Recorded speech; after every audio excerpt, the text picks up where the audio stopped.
Hello, I'm Amanda Lee from Sugar Sugar Cake School, and in this video I'll be sharing about how to start a cake business from home.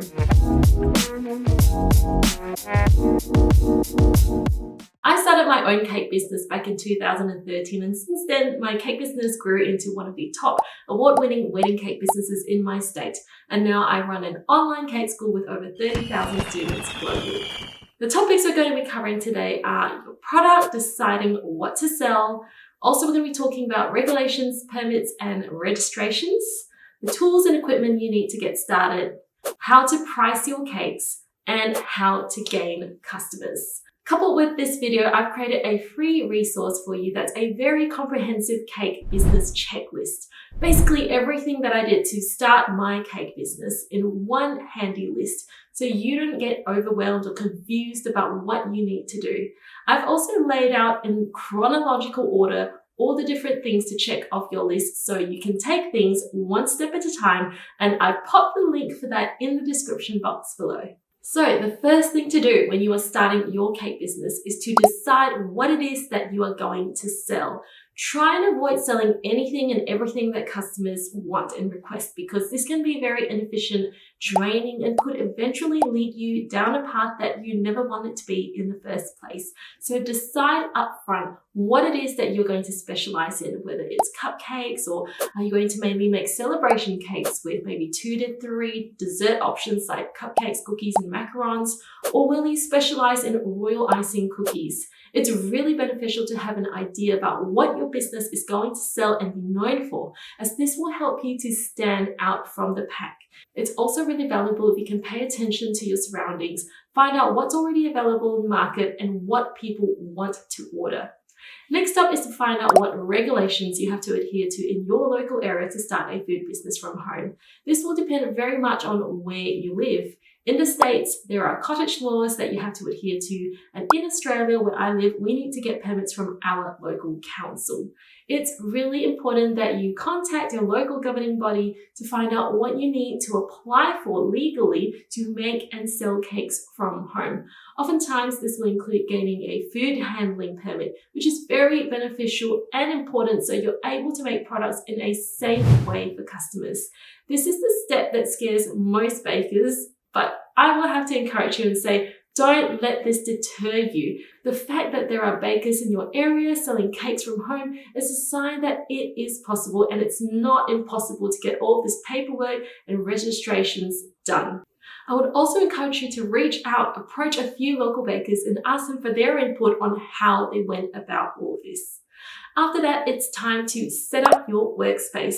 The basic equipment you'll need would be an oven, a clean kitchen workspace, a fridge, and I do recommend getting a stand mixer if you can. It's a lot easier when you don't have to manually mix things by hand. For cakes, you'll also need a turntable, an offset spatula, and scrapers, and things to decorate your cakes with, like food colors, piping nozzles, or fondant. It all does come down to the types of materials and ingredients that you like to decorate with. I would also say, don't feel like you need to get anything and everything that you see in the cake decorating stores. Just keep it simple with what you need to make your cake designs now. With tools and equipment in general, you do not need to get expensive brands. When I was starting out, I didn't want to spend a whole lot of money on things because I did just want to try things out. And that is totally okay as well. When you do cake decorating for longer, you can get more serious about it down the track, and you can always upgrade in the future. It's also possible to check out places like Facebook Marketplace or Craigslist to source good quality secondhand items. Now, let's talk about how to price our cakes. In general, here is the formula that I used in the beginning to price my cakes.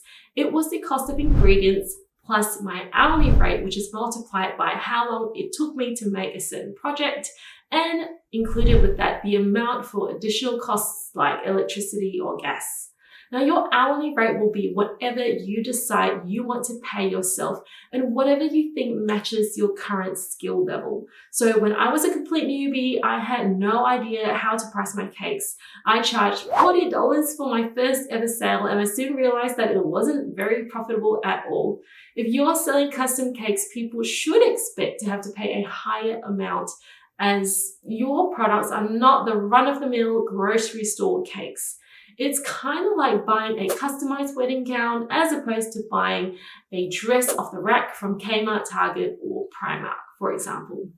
As your skills improve and your product quality improves, you can start to gradually increase your hourly rate, which will in turn increase your prices as well. So when I first started, my hourly rate was sitting around $5, and then it went up to $10, and I eventually got it up to $29. So this is something you want to review every quarter or half a year in your business. Eventually as well, you want to be able to get to a stage where you can add in a small percentage of profit to your equation. And this is when cakes can become very profitable. Lastly is how to gain customers. Where and how do we find people to buy our cakes? The first and easiest way to market is through friends and family. Tell as many people as possible that you are starting this awesome cake business. Tell them what you're making, what you specialize in, and how they can place an order with you.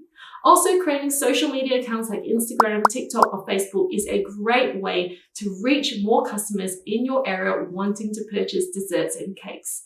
You could also post up flyers in your local announcement boards, and when you are more seasoned, you can start looking to getting involved in markets and bridal fairs. But honestly, if your product tastes amazing and you work on your skills so you're able to create great looking cakes, then positive word of mouth and social media can get you pretty far. So some last tips to get you going is to make sure that you are managing your time well. Don't take on more than you can handle, and try and streamline your work so that you're baking on one day, filling and covering on another day, and decorating on another day. So doing this helps you have a very systematic process and helps you to be more efficient as well. Also remember to create time for rest. It's very easy for cakes to become all-consuming, so you have to be intentional about taking a day off where you're not baking and you're not answering emails. Lastly, and most importantly, is to keep investing in yourself. Upskill, learn new techniques so you're able to improve the quality of your own work. I have a great free cake decorating bundle with my client-approved recipes and in-depth tutorials. I've linked this in the description box below for you as well.